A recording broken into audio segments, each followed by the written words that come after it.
What's the first thing you learned about whiskey, man? Is that I liked it. That it's delicious. Because I had some gin and I learned that I do not like gin. Chaz, what's the first thing you learned about whiskey, man? That it was hot and undrinkable. Really? First thing I learned, yeah. And what's the first thing you learned about whiskey, man? And again, I told him my story, how I came in here with no idea, bad idea, not even a good idea, and he bettered the idea, but what's the first thing you remember learning? Yeah, just the composition of it, like what physically makes it, and that was that it was distilled from grain. And I remember. All right, guys, welcome back to Whiskey TV, man. And again, I think I'm gonna go with Mr. Whiskey, but objectively, I wrote down 60 questions, so we got 60 videos of work.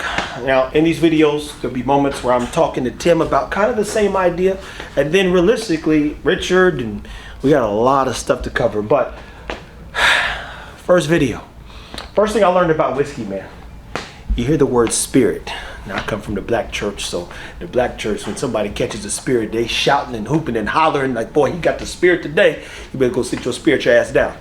In this case, I realized that whiskey wasn't something you drink to get drunk. It was something that literally brings you together, and it actually picks up your spirits. Think about that for a second. If you've not been a part of the whiskey community, you don't understand the value of what moments like at Booze and Food in my house last night.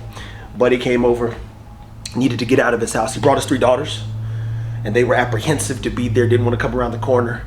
I was like, yo, do they play video games? I got the little Nintendo thing. So I set them all up, and then they locked in, bro. They was on that game, and then I made up some chicken wings, and they ate a lot of wings for 3 little girls, boy. Point is whiskey, from what I learned. Shout out to James, shows up with the cake pops.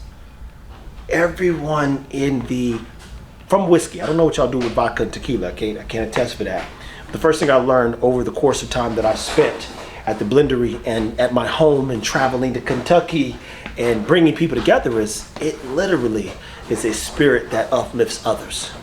And then we got to the cup side and, of course, good whiskey. And even more important than that, not all whiskey is created equal. When you look at brown liquor, you think it's just brown liquor. I didn't know what no wheat was, no rye was, no bourbon was, what no malted barley was. I had no clue what this meant or the value of it and what it meant to others. And then the time frame in terms 10 to 15 years and recipes. I'm like, a recipe? What are y'all talking about, man? A whiskey recipe? The most valuable thing I'd say I've taken away from this journey that we are officially on. You walk into the blender, you got an idea, right? I'm gonna build a whiskey brand. You see other people do it in the celebrity space. I said, but I could do that. Then once you learn, you realize why they all got it wrong. You go, man, they're not really doing anything for people. They're not really bringing anybody together. They're not really changing anything. So if I learned anything about whiskey, it's literally that whiskey can make things better. It can make people better. It brings community out. They do a lot of charity type things, and that what goes in the cup kind of ain't what comes out of the cup. It's like, the cup half full thing. Like, I poured this for you, and this brightened up someone's day, and it had nothing to do with the whiskey. It was in that moment that you guys were talking and connecting. So I'm going to get specific as we get into later parts of this particular episode about whiskey, what it means, pours, all that stuff. But I wanted to make sure that when I say, man, what's the first thing I learned about whiskey? I learned a lot. Nosing, still water, cup, the proper glassware, all that stuff. The first thing that I remember that, like, in my opinion, impacted me most was the people. All right, guys. Ooh, sounded awful. Real quick, I'm doing about a 60 question series of some simple stuff. Okay. What's the first thing you learned about whiskey, man? First thing I learned about whiskey is that I liked it. That it's delicious. Because I had some gin and I learned that I do not like gin. So first thing I learned about whiskey was out of all the stuff that comes in the glass bottles from the store, whiskey was the best one. Second thing I learned about whiskey was it tastes better when you drink it with your friends.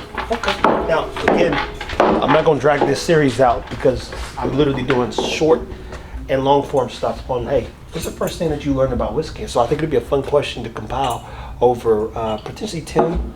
Who else is up? Well, Buck. We'll do Buck and Tim today, and that'll close us out. And we did Richard as well. The other one should be what all constitutes whiskey. Because people are always like, you like bourbon or you like whiskey? My friend, bourbon is whiskey. Yeah. My friend. Good question. Ah. Hey, have you ever watched the Jamie Foxx show? Yeah. Jamie!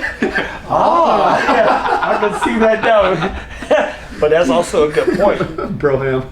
Broham, real quick, brother. Scotch is whiskey. Irish is whiskey. Rye is whiskey. It's all whiskey, man. That's why I just said, guys, keep it whiskey. But simply put, guys, 60 videos roughly rooted in Richard. Matter of fact, since I got in here, Richard's a connoisseur of whiskey, amongst other things. And Richard, I'm gonna show you this list I put together, man. Pretty simple, straightforward. But look at this dude. Oh, that's coffee. These are like, hey, first thing you learn about whiskey, the best thing I learned about whiskey, all that little stuff. Yeah. 60 questions, man. All videos that need to get done. Give everybody that hasn't learned those a head start. Yeah, man. There you have it, guys. Well, part of this is, man, I learned a lot about whiskey. I didn't even go down a rabbit hole of articulating, but you get some more perspectives about the first thing some of the guys around here learned about whiskey. Then we're going to do some short form, so keep it whiskey. Stay tuned. All right, guys, so as you know, Chance is another one of our guys. Chance, what's the first thing you learned about whiskey, man? That it was hot and undrinkable. Really? First thing I learned, yeah. And so what kept you coming back to it then? Because now you've got a good amount. Right, yeah. So, first of all, it was bad whiskey. It was in college. I mean, it wasn't great. It's Canadian whiskey. I haven't even heard Southern Comfort in years. I remember that. I was like, Southern Comfort, Jesus It was Christ. like Canadian mist. Oh, This is bad. This is bad it's whiskey. getting worse and worse. Yeah. Canadians have no rules when it comes to whiskey. You put enough 7-Up in it, it tasted great. Oh, man. But yeah, it's just it's a learning curve, right? I mean, everybody starts in the wrong place, I think, and then they find the right place, and then they once they get there, their palate changes. You develop these senses and these things that you like better than what you did. Just like we had that conversation with Amaran last night. Dude, Your I palate's can't drink it, developing. Yeah. I can't drink it. I was like, man, I want to, but I can't do it. Yeah. So when you fall into this whiskey world, you're going to change and the whiskey's going to change, but you're going to find your happy medium. Well, guys, as I said, we're doing a small series. I've got Jess actually has some questions too, so I had to ask him, man, what's that thing that you learned about one of those first things? And again, a lot of times, most stuff that you try, unless you really, really, really have an open mind, you're like, I don't like that stuff. I remember not liking coconut water. Now I'm like, bro, I need some coconut water. There's 1,000 things I didn't like, especially as a kid. But as we get older, you go, look, man, life's kind of short. Yeah. Let me just keep an open mind and try a few more things. And you go, oh, it's not that bad. And then when you understand how to utilize it, Yeah. kind of goes back to the video you did where, hey, this is the best whiskey, and you identify those things. Hence, what makes the best whiskey, man? I tell you, it's always with people for dang sure. And then also, it don't start the way it ends. Mine started taking a shot of it on camera, and like, whoo, that cooked me. Those days are over. And everybody's at a different part in their journey, right? And their opinion's not wrong. I mean, if they like something and I don't, they still like it, and it doesn't change that. They're not wrong. I'm not right. It's we all like what we like, right? Also true, guys. Stay tuned. Keep it whiskey, man. This is gonna be fun. All right, guys. So as you see in this compilation, Jim's the last one of the Mohicans. I already asked him this on the phone, but it's just, what's the first thing you learned about whiskey, man? And again, I told him my story, how I came in here with no idea, bad idea, not even a good idea, and he bettered the idea. But what's the first thing you remember learning? Yeah, just the composition of it, like what physically makes it, and that was that it was distilled from grain. And I remember thinking, it's like, okay, that's pretty similar to beer. Like, how's this different from beer? And then it like Spiraled out. learn one thing, learn another thing. It's like, oh well. Then I started making beer, and then it's like, okay. And then barrel aged beer, and it's whoa, oh okay, wow, these barrels make a big difference. And then okay, I can't drink these barrel aged bombers anymore. Like, these are not good for you, and I feel like shit the next day. So it's like, oh, but I can drink this whiskey neat, and it's pretty clean, and I feel great the next day.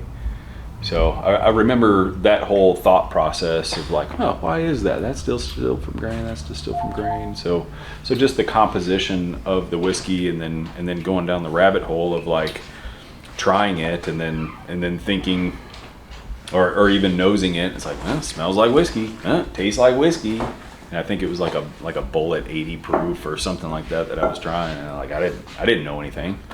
So a lot of that stuff is like, man, the more you try, the more you like line up the blinds. And I got a nosing kit to start training my nose and all that stuff. So now it's easy to like try these and yep, that's the best one. And oh, yep, let's blend this one with that one. Let's try that. And like, so it's just reps, just like you doing that little flippy floppy thing you did on the push-ups next door. There Did you you get go. that on camera? Did you get that tomorrow? Yeah, yeah. That's pretty impressive. Yeah, no, I've pretty done that for impressive. years. And look, a coach texts me to see if I could. He's like, "Yo, you got any old videos?" I was like, "Boy, stop! I still do that thing, huh?" I do a lot of crazy stuff. But anyway, people, what got you? What was the first thing you learned about whiskey? I thought that was interesting because I didn't even know you was making beer. Just learned that. I Yeah. didn't know you was in the beer business. Well, not in the business, just Well, I'm just saying, like- personal consumption. Guys, keep it whiskey. Question again: what is the first thing you learned about whiskey? What got you excited about it? What makes it fun? And then how do you keep whiskey alive?